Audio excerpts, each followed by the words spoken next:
So when I originally set out kind of designing what I wanted this van to look like, what I wanted it to feel like, and like what layout I wanted, I decided to go with the setup essentially where I have a futon behind the driver's seat. So that night we've got a nice and big bed, and during the day it can fold up. I just really like having that sofa there so I can look out the sliding door when we're at some of our favorite camp spots. And then along with those front swivels, when we swivel those around, we've just got this nice kind of open hangout space where we can hang out with our friends.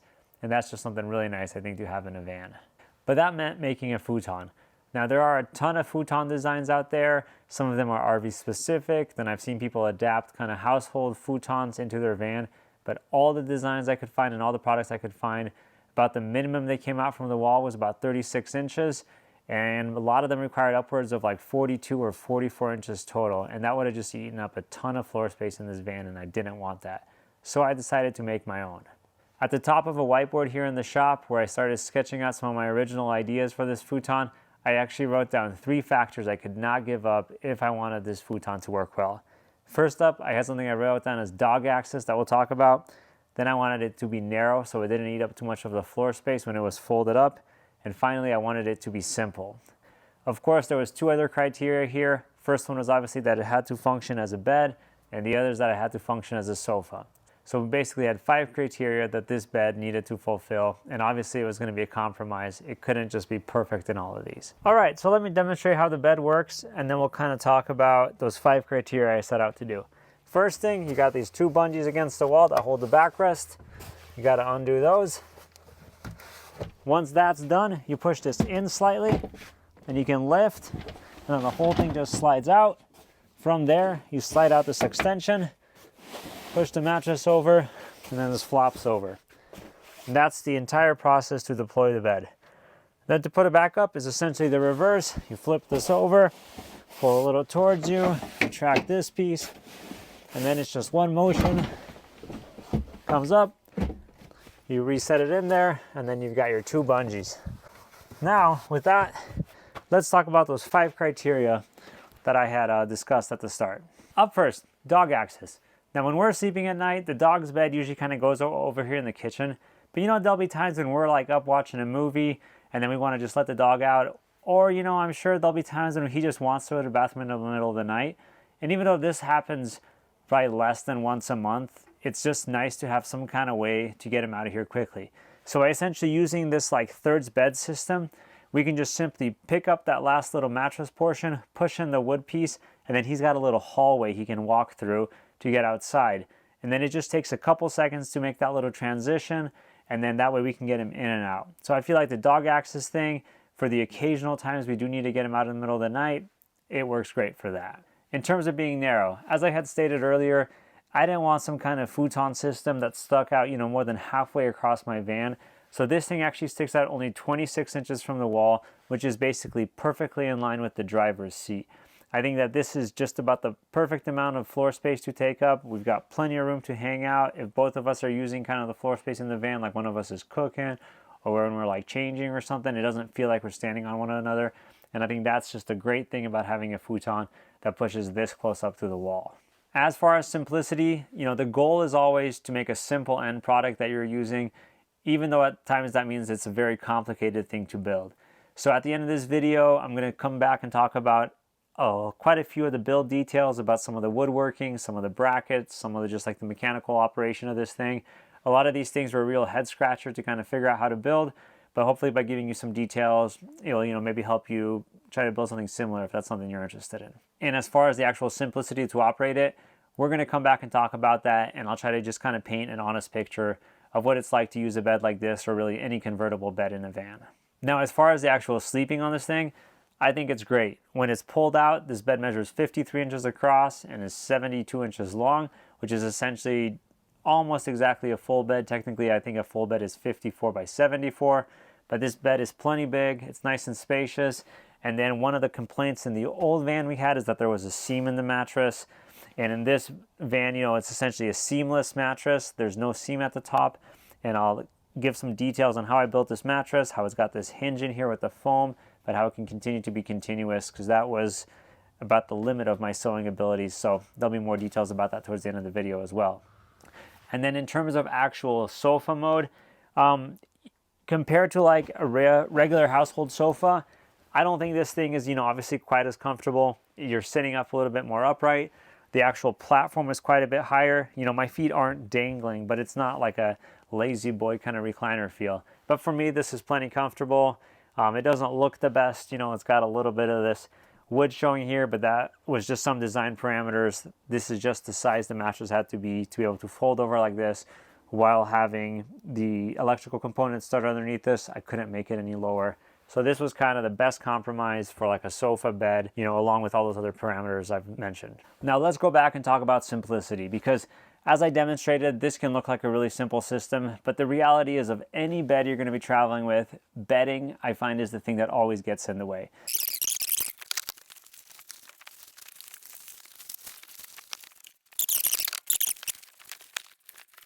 Yeah, so there we go. Now that we've got that bed sheet on, let me kind of give a more accurate description of what it's like to deploy this bed.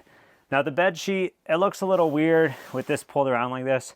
So I've got some plans to maybe sew my own bed sheet in the next couple weeks, that essentially this is kind of an envelope, so it covers all of this and it's kind of stretchy. So that might be something that's going to come along once I motivate to pull the sewing machine out again. But essentially what the operation really looks like is, first you got to come along, undo your straps. Then you pull the pillows out for the first time, drop them on here. You want to pull this basket out so you can actually reach it, get to your bedding once you deploy the bed. Pull this out normally. Then you can roll these pillows to here. So that's the second time you got to deal with the pillows.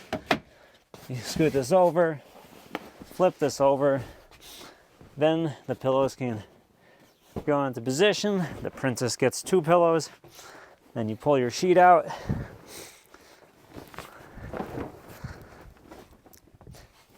And then you pull your comforter out. So, is it that complicated? Not really. But it takes, probably closer to 30 seconds instead of 10 seconds. So that's usually what I find any kind of convertible system that, people come up with, dinettes, all of that convert into beds. I think it's usually the bedding, especially if you've got to stretch like a fitted sheet over something every night. Eventually it's just going to become second nature, kind of a really thoughtless thing.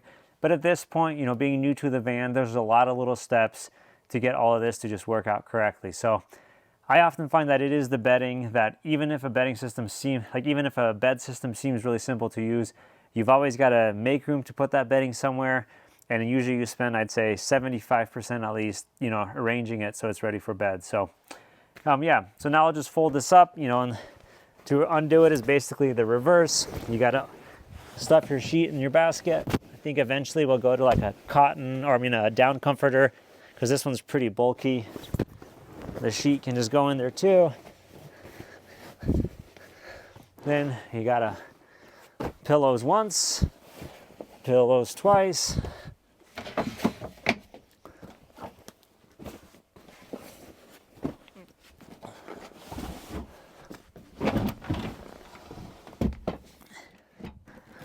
Then you got to stuff these over.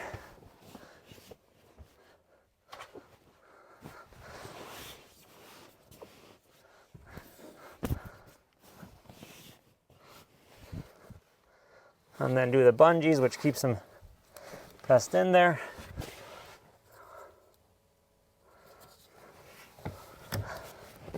And then this just pushes it underneath. So there's the bed system.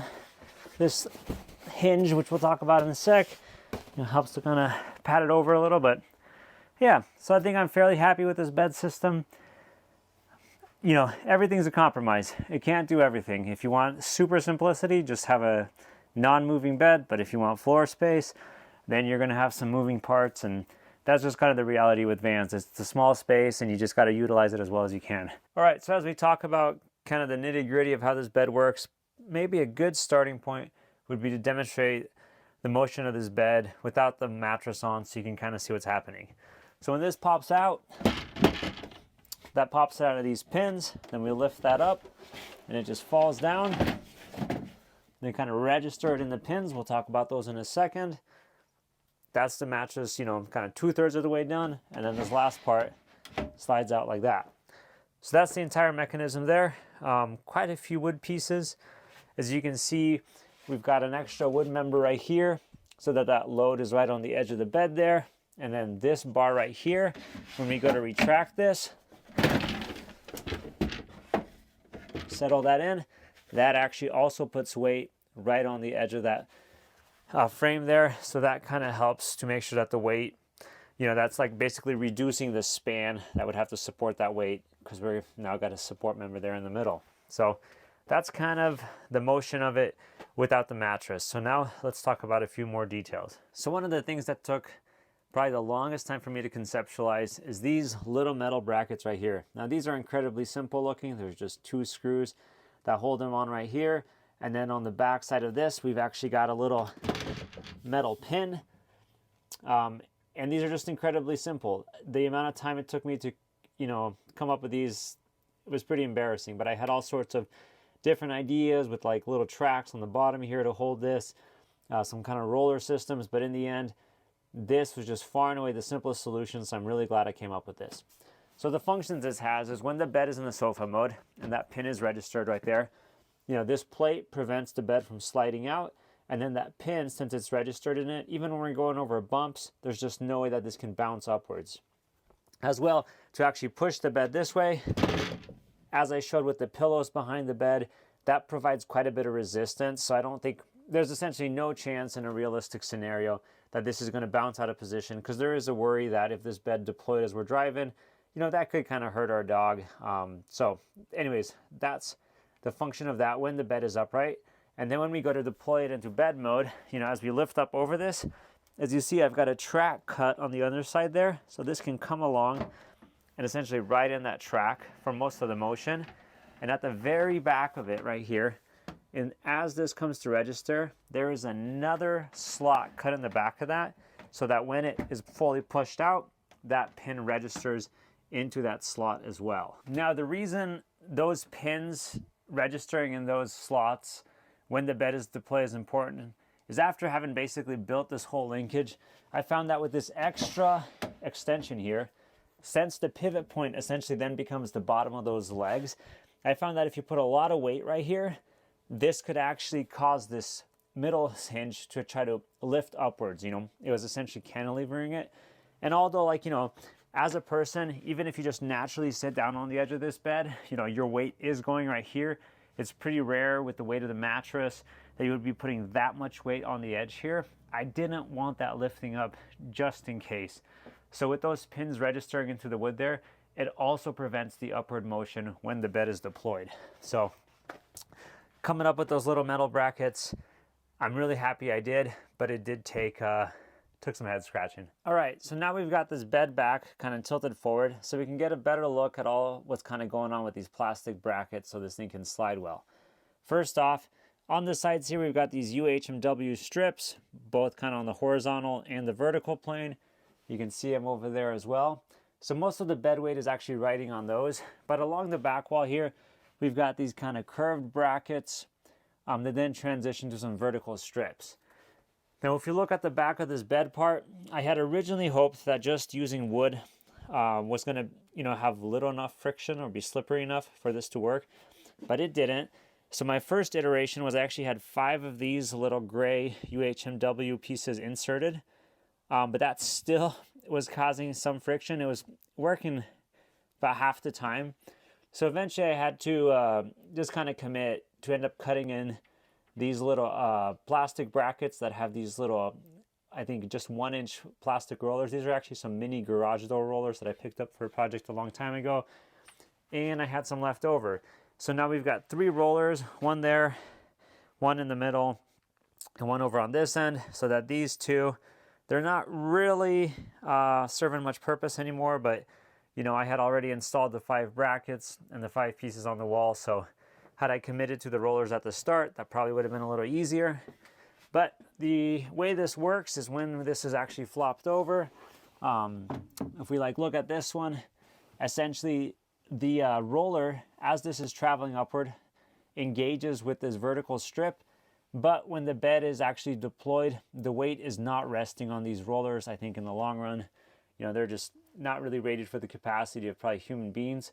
But, as that bed starts to slide upward and it gets to this vertical strip, the roller starts to engage that, and that allows it to travel upwards. So kind of coming up with that shape, now that I have it installed, if I built another one of these beds, I would know immediately just make the roller, kind of cut this curve.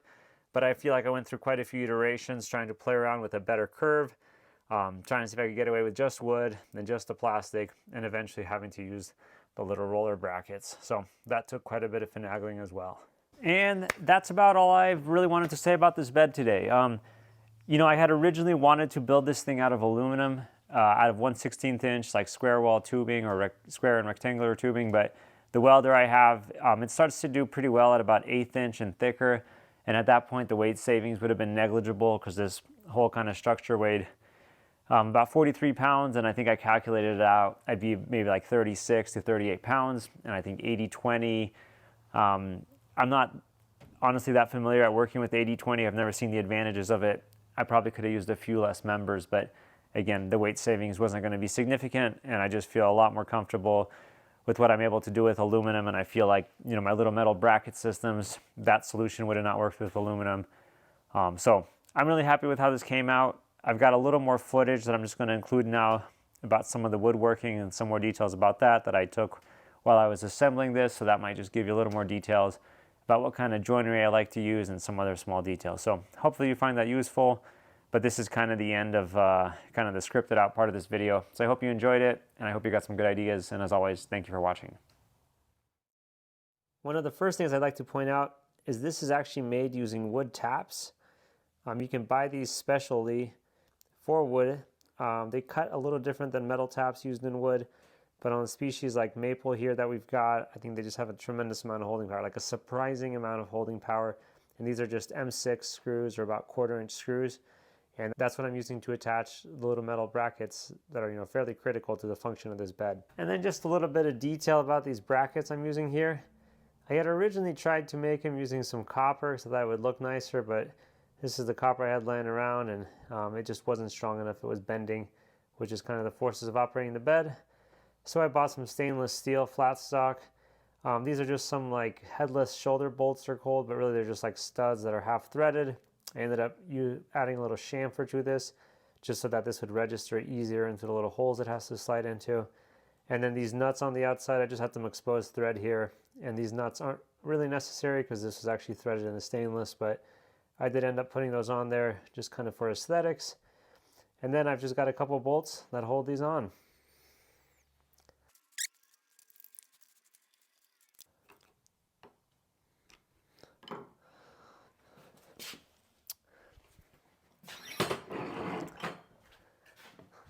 All right, so there's the finished bracket. That's what it looks like.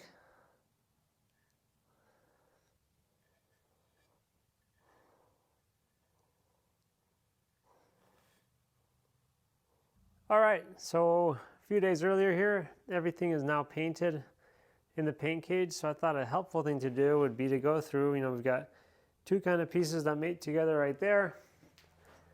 This is the large backrest, and then this is the rest of the bottom platform.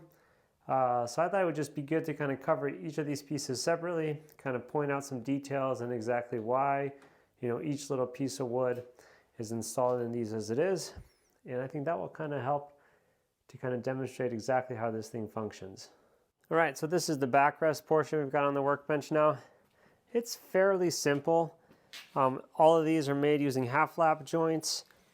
I did add this extra little detail though on the front. I wanted these just top and bottom rails kind of just slightly proud. I don't really know why, but I just kind of like that look. So we've got those just a little proud, even though we'll be covered up by the mattress.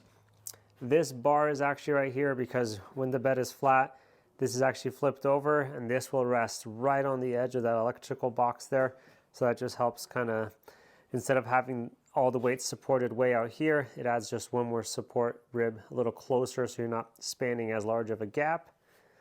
And that's pretty much it.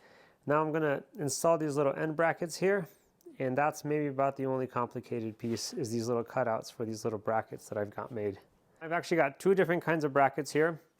To kind of give a little history, when I first made this thing, I just had all of this wood, and I was hoping that the wood would be smooth enough that the whole mechanism would work without any sort of anything extra done here. But unfortunately, it was just causing too much friction, and it would bind up as I was trying to retract the bed. So at first I made these little cutouts, and I had 5 of these, one on each rib. And these are just out of some UHMW. That's supposed to be like an oil impregnated variety. But this actually still didn't alleviate my sliding issues. It was still causing too much friction. So in the end, I ended up making these little brackets, you know, cutting out a little more. And these are have little garage rollers on them, and they just bolt like that. I've got one here, one in the center, and then one at the end. And here I've got just another little gray bracket.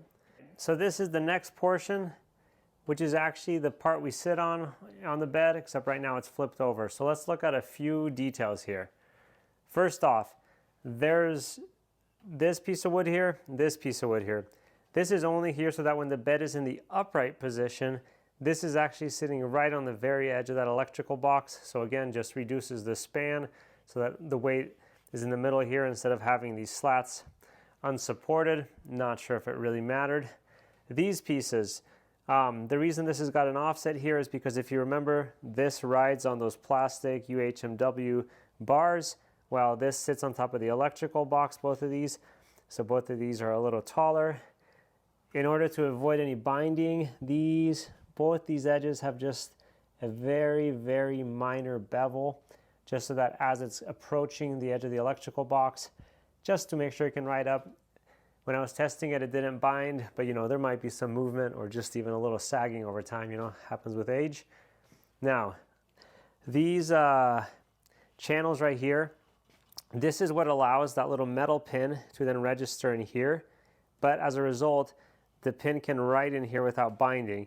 Only at the very end of the motion do you have to lift this up essentially, because we're looking at the bottom, so that it can pop over that metal pin. And then out here, we actually have another face plate that's got registers that pin as well, but we'll get to that when we're assembling the whole things. The legs, they go in right here. We'll show that in just a sec as we're assembling it. And then we've got some little kind of, let me just grab one. And then I've made these little pieces right here. These are also critical so that the piece that slides out of here can register in these and not move around too much.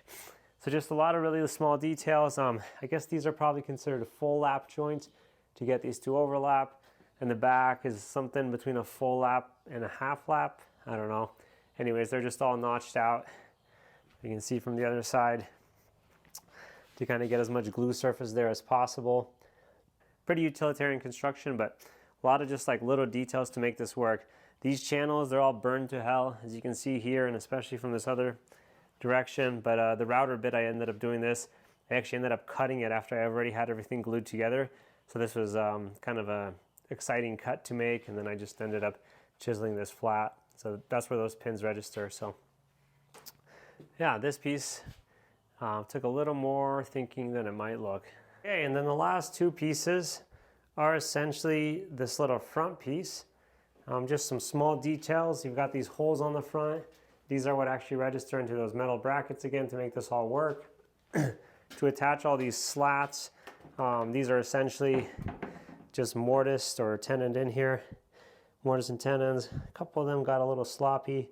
Tried to fix those up, but most of them are pretty good. They're just kind of full with tenons. They don't, you know, cut down at all, so there's no shoulder or anything to hide any kind of gaps. But yeah, so those just attached like that, and then I've got a bunch of screws that come through here into this bar. Again, using wood threads in here. I think it will hold just fine. And then other small details. I've got these little slats cut in here to register those little brackets I was just showing. And then I've got these holes cut in here for these aluminum rods to keep this thing from flopping up and down, which I'll show in just a second as well. So we're going to go attach this thing now.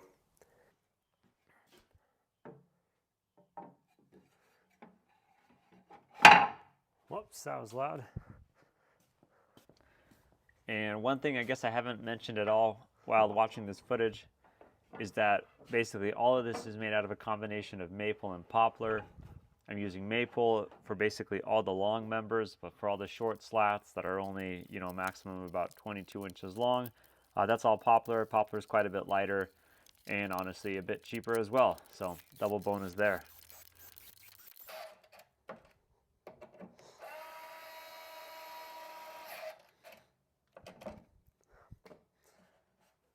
So that's the point of these little brackets we put on here, is that when this extension gets pushed back in, it has a nice place to kind of register there.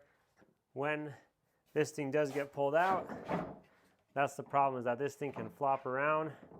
So the reason we got these aluminum rods here is essentially to keep this from flopping around. So that's what we're going to install now.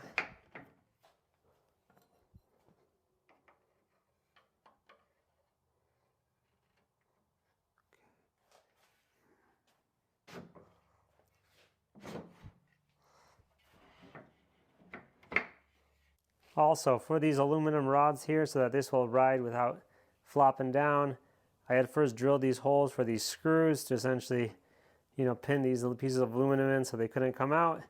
But I figured out that I didn't quite aim this hole quite right here. So this was actually causing this bar to arch, or like cause tension upwards, because it was trying to bend over this point right here. So I ended up coming back with just like a little metal strap here to essentially, you know, give it pressure or a little bit of resistance this way so it can't fall out, but it still spins if it needs to, which I found makes the action better. So these little screws shown here now, they are just decorative. They don't do anything at this point. And then these metal legs that kind of recess and then screw through from the top, they actually came with a router table I bought a while ago and never used. So this seems like an appropriate use of them. They look all right, a little red feeder, a little out of character, but not too much of an eyesore.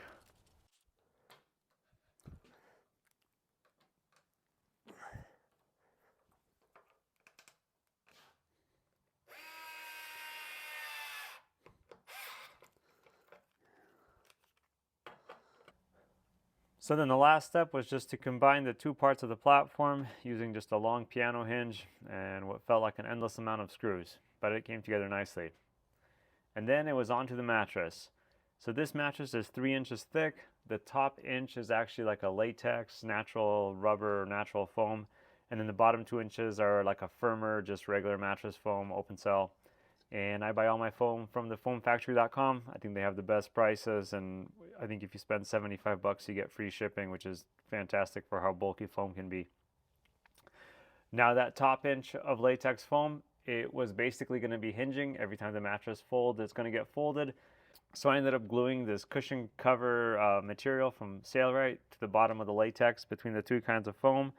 Essentially, I think that this will give it some kind of long-term strength, so it, you know, that material doesn't stretch, and it is not going to tear nearly as easy as foam does in my experience. So that's kind of you know, the structural member, you could say, in this hinge piece. And then I just took the 2-inch foam that I had cut slots in, because that stuff doesn't fold very well, and glued it to the bottom to kind of make this glued up sandwich of latex foam, the material, and then the 2-inch foam.